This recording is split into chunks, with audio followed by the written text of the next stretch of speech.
அறியோம். இன்னைக்கு நல்ல ஒரு விஷயம் உங்கள்கிட்ட நான் சொல்ல போகிறேன். நவராத்திரி வந்துருச்சு.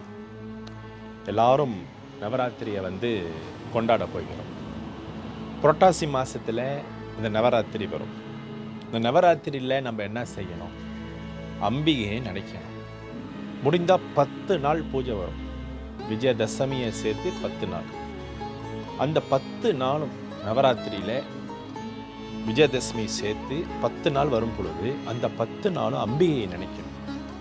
அம்பிகை நினைக்கும் பொழுது குருவோடு சேர்த்து அம்பிகை நினைக்கணும். உங்கள் குருவை நினச்சிக்குங்க. அதன் அடுத்ததாக அம்பிகையை நினைக்கணும். அம்பிகையை நினைத்து இந்த 10 நாளும் சைவமாக இருக்கிறது, விரதமாக இருக்கிறது, உங்களால் எது முடியுமோ அதை கடைப்பிடிங்க. சரி, இதை எதுக்கு செய்கிறது? மனிதர்களுக்கு அவன் செய்த சில கர்மங்கள் இல்லை அவன் செய்த சில பாவங்கள் ஏதாவது ஒன்று இருக்கும். இதிலிருந்து அவனுக்கு விடுதலை கிடைக்கணும். விடுதலை கிடைச்சாதான் அவனுக்கு மனசு அமைதியாகவும் அதன் அடுத்ததாக முக்தி கிடைக்கும். அப்போ இதுக்கு என்ன செய்கிறது?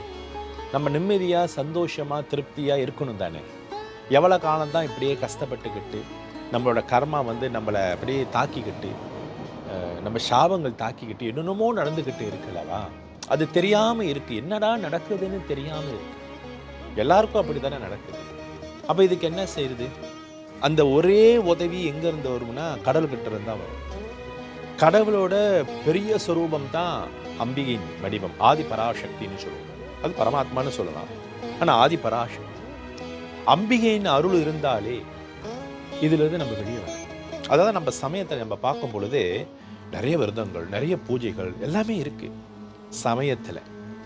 இதெல்லாம் எதுக்குன்னா சுலபமான வழியில் பக்தியை உருவாக்கி இறைவனிடம் சரணாகதி அடைந்து நாம் சரியான பாதைக்கு செல்லறதுக்காக இந்த பண்டிகை, இந்த விரதங்கள் எல்லாம் வருகிறது.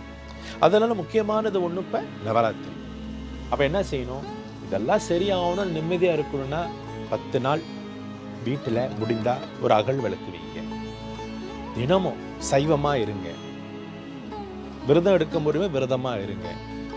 மனசில் தினமும் உங்கள் குருவை நினைக்கணும். ரொம்ப முக்கியம். வழிபாடில் குருவை நினைத்து அதன் அடுத்ததாக அம்பிகை நினச்சிக்கோங்க.